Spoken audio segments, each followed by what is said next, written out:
Welcome back, peeps. Thank you for tuning in the Band of Bros channel. Today we're going to be taking a look at some tips and tricks in the new Call of Duty Warzone solo mode battle royale. All right, this was just added, I believe, yesterday or 2 days ago, but it was recently added, and I just want to give you, I did play quite a few of these solo games, and I'm going to tell you guys the best tips that I have noticed on to get the most success to winning in this game mode. All right, so it is a little bit different than the other battle royale solo mode. There is quite a few different tips and tricks that you guys want to know here, mostly because this is a more team-based battle royale, especially because of the time to kill. So especially if you're in a 2v1 situation, teaming is really important. So first of all, the main general tip that I want to give you guys is, honestly, if you do want to get, a game where you get 20-25 kills in the win, then yes, you're going to have to move around and go through all over the place and go through the houses and try to get as many kills as you want.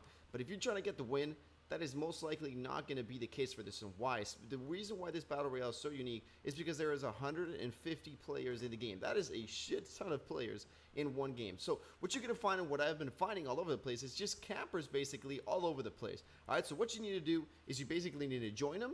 And when you can't join him because you need to move location, you need to know how to move swiftly around the map, all right? This is what I'm going to teach you in this one. So basically, again, you don't want to be running around all over the place. So it starts off with where you land. Landing is crucial in this game because you want to basically be really close to the circle. You want to be kind of like in the middle of the circle already from the moment you land, all right? It all depends, obviously, where the plane is going, the path and all that, but you want to be located in a pretty good spot within the circle so you don't have to move around. Again, because there's 150 players, and most of those players, in my experience, I was going to be camping in the goddamn roof, sniping, taking your head off. Alright, so first one, choose your weapons carefully. Alright, for solos it's going to be a little bit different. Alright, because when you're with squads, let's say, maybe one guy has a sniper and he has a long range, and then you have another guy that has shotgun, different classes, but this one is just yourself. So you do need to have, I would suggest definitely the AX50. I would suggest a long range weapon. I do use the thermal in this gameplay. That's the one I've been using. It just any long range weapon and a close quarter combat weapon. Maybe also the Odin, because the Odin is the hardest. It's going to be the highest damage per shot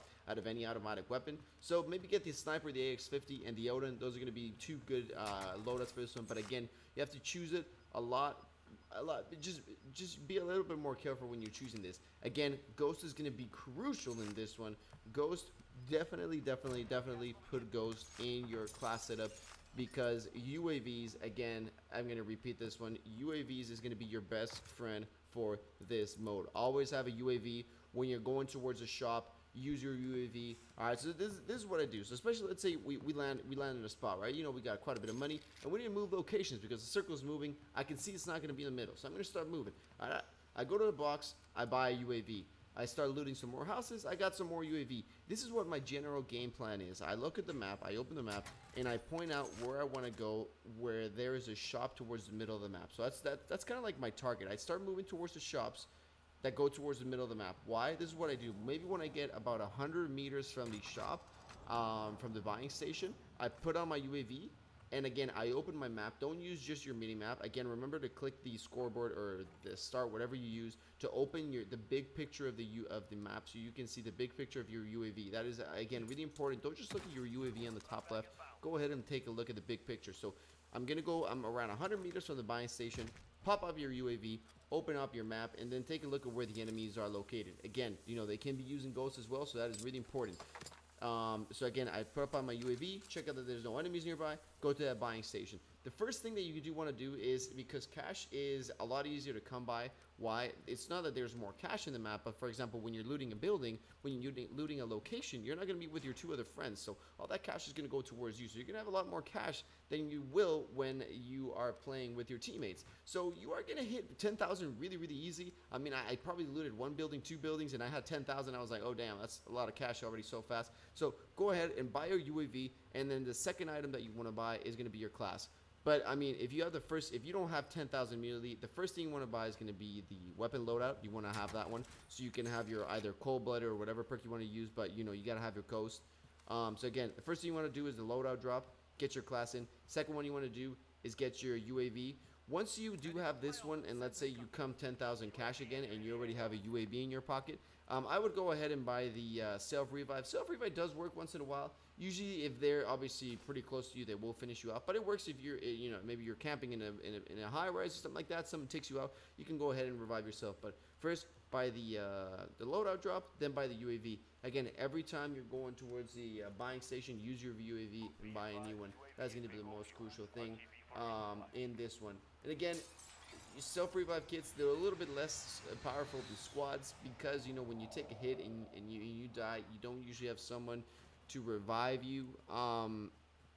Like I said, you know, let's say you're in a fight with somebody in the solo and somebody kills you, you're gonna have nobody to come and save you. So that's why it's a little bit harder. Maybe sometimes the enemies they knock you down and then they're distracted and they're gonna try and get your teammates. So while they're trying to get your teammates, then that's the time that you revive yourself. This ain't gonna happen here. So this is why you try to stay in rooftops. Is you try to stay in those locations when they take you down. It did happen to me in this gameplay. They took me down a rooftop and I went immediately and got back up again. Again, one of the most important things here is in squads, just remember, there is 150 players as well, but there's 80 to 90 squads. So what does this mean? There is about 90 locations where a house is filled, right? Because they're in groups of 3, they're a little bit grouped. But 150 players solo, that means they're going to be in 150 different locations. So never assume that you are alone. All right, always go ahead and pay attention to your audio. Audio is going to be your most friendly thing that you can use in this game. I know a lot of people say the audio sucks in this game, but audio is going to be really, really important because, again, never assume that you are alone. 150 players is a lot. People just don't realize how much 150 player solo game is. It is just a lot. Again, now this goes around how do you move locations. So again, when you pop your UAV, you try and go in the middle of everybody. You don't try and pick fights and anything like that. That's not going to get you the win. All right, and you guys can see in one part of the video as well, when I was moving towards that big part of the building, I use cover a lot. I don't just run in the middle of the open. You know, when I'm with my friends and, you know, when we got the squad of 3 and I'm jumping, 360, you know, running in the middle, I don't give a crap. You know, because maybe somebody starts shooting at me, my friends can take him out, or maybe my friends spot him. But if you're alone and you don't spot that guy and he takes you out, boom, you dead. So it's just a lot easier. You just got to be a little bit more careful, definitely, when you're moving solo. Always make sure that you're taking cover. Always make sure that you're looking at rooftop at buildings. Always make sure that you know where you're going. That is one of the most important things. You have to have a goal. You have to have, you know, I'm moving from here to this location. This is my goal. I'm going to see where I can go so I can get to that location. Again, really, really important when you're playing solos because you do not have that team covering you. And it just, if you haven't played it yet, but 150 players is a lot of players when you are playing solos. And just because of that, rooftop snipers are going to be basically the most annoying thing, and that is going to be basically what you are dealing against the most. So always check the rooftops, all right? Always check that. For the perks, a lot of people do like to use high alert, which is the one that if somebody's aiming at you, your screen kind of goes yellow. This is actually pretty useful in this one, especially in solos, because you don't have other eyes. You know, if you're playing with your 2 teammates, that means you have 2 other people looking at buildings, and that's a lot more probable chance that you're going to see that guy on the rooftop. But if you're by yourself, having a high alert is pretty powerful. But what I would suggest as well is if you do have the cold-blooded one, which is going to be the counter for high alert, because if you have cold-blooded and I look at somebody that has high alert, they're not going to get pinged by that. So I prefer to be that guy. I prefer to have cold-blooded because that's actually going to be protecting me against thermal, and thermal is one of the best attachments in this game. As you guys can see, I use it a lot for scanning. I use the heat one, and I just kind of graze my vision around the game. I just kind of move from side to side. So thermal is really important. It lets you target enemies a lot easier. So cold-blooded is going to be one of your favorite perks that you should have, including Ghost. Because again, since you're playing solos, there's not many things that you can buy. A lot of people are going to go for that UAV. So Ghost is going to be really, really important. So those are basically all my tips and tricks for you guys, for what I've realized and for what I've played on this one. Remember, always check the rooftops. Check the roofs, goddammit. Never assume you're alone. UAVs are basically the best option. You always want to have a UAV on you, or if you get the recon drone, that is also really important. I should actually suggest you getting yourself bouncing betties, because the majority of the time in this game, you know, again, unless you're trying to make a video where you're showing off and you try to get 40 kills and a win, if you really want to play for the win, you got to play smart. You got to move around building to building. You got to stay in the rooftop of buildings, and you always have to have your UAV on. All right, it's not a good idea to be running around like a maniac trying to get as many kills as you can. That is the least probable option that you're gonna get a win on this one. Again, because 150 people is a lot of people. All right, because they're not grouped up like squads. 150 people is a shit ton of people. So I just want to say that one. All right, so thank you for tuning in. If you do have any other tips and tricks on how to win in this one, do drop them down below in the comments, and I'll see you all in the next one.